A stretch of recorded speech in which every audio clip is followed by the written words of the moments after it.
चमत्कारी पत्थर की कहानी।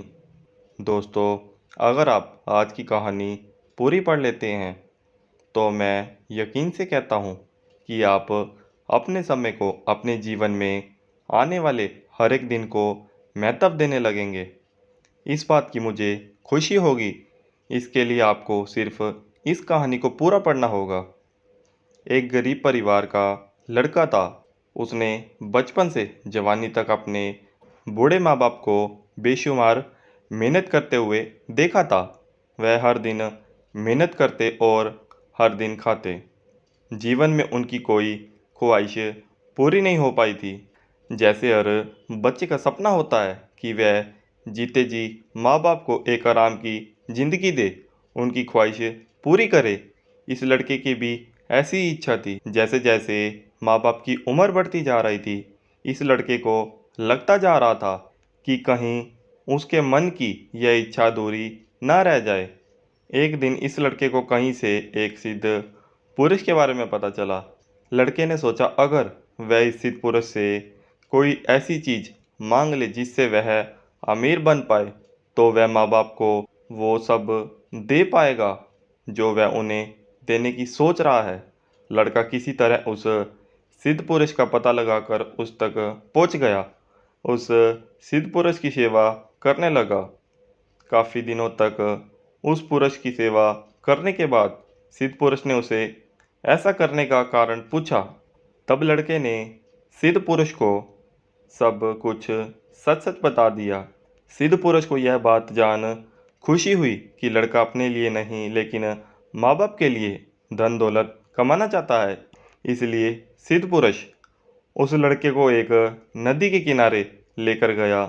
सिद्ध पुरुष ने लड़के से कहा कि मैं चाहूँ तो मैं एक चुटकी में अमीर बना सकता हूँ, लेकिन अगर ऐसा हुआ तो तुम इस तरह मिली धन दौलत की कीमत नहीं समझोगे। इसलिए मैं तुम्हें इस जगह लेकर आया हूँ। तुम इस नदी के किनारे ढेर सारे पत्थर देख रहे हो। उनमें से एक पत्थर ऐसा होगा जो किसी भी लोहे की चीज़ को छू लेगा तो उसे सोने का बना देगा। तुम्हें बस इतना करना है कि उसे ढूंढ कर निकालना है और अपने सारे सपने पूरे कर लेने हैं। लड़का सिद्ध पुरुष की बात सुनकर खुश हो गया। उसे लगा आखिरकार उसे ऐसा उपाय मिल गया जिससे वह कम समय में अपने माँ बाप की सारी इच्छा पूरी करने लायक पैसा जुटा पाएगा। सिद्ध पुरुष के जाने से पहले लड़के ने पूछा कि वह बाकी पत्थरों में से इस पत्थर को अलग कैसे पहचानेगा। सिद्ध पुरुष ने उसे कहा कि जब तुम उस पत्थर को छुओगे तो बाकी के सभी पत्थरों से अलग वह तुम्हें थोड़ा गर्म महसूस होगा। सिद्ध पुरुष के जाने के बाद वह लड़का उस चमत्कारिक पत्थर की खोज में लग गया। वह नदी के किनारे पहुंचा। वह एक पत्थर उठाता, उसे छू कर देखता, महसूस करता और बाद में उस पत्थर को नदी के पानी में फेंक देता ताकि वह दोबारा उसके हाथ में ना आए। वह उस दिन कई घंटों तक यही काम करता रहा, लेकिन उसे वह पत्थर नहीं मिला। अगले एक हफ्ते तक उसने हार नहीं मानी और वह हर दिन आता और उन पत्थरों को छूकर देखता और नदी में फेंक देता। जैसे जैसे दिन बीतते जा रहे थे, वह पत्थरों को चुनने में और छूने में जल्दबाजी करने लगा। वह जल्दी से पत्थर उठाता और कुछ ही पलों में उसे नदी में फेंक देता। यह अब उसकी आदत बन गई थी। धीरे धीरे 2 महीने बीत गए। आखिरकार वह पत्थर उसके हाथ में आया जो बाकी पत्थरों से गर्म था, लेकिन जैसे उसकी आदत बन गई थी पत्थर उठाना और तुरंत उसे नदी में फेंक देना, उसने उस पत्थर के साथ भी वैसा ही किया।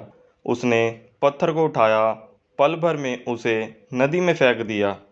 फिर उसे महसूस हुआ कि वह वही पत्थर था जिससे वह इतने दिनों से ढूंढ रहा था। वह पत्थर उसके हाथ आया भी और नहीं भी। उसे अपने आप पर, उतावलेपन पर और अपनी लापरवाही पर गुस्सा आया। अगर हम अपनी ज़िंदगी में आने वाले हर एक दिन को उस पत्थर की तरह देखें तो हम भी उन्हें ऐसे ही बिना जांचे, बिना उनका अच्छे से इस्तेमाल किए वेस्ट नहीं कर रहे हैं।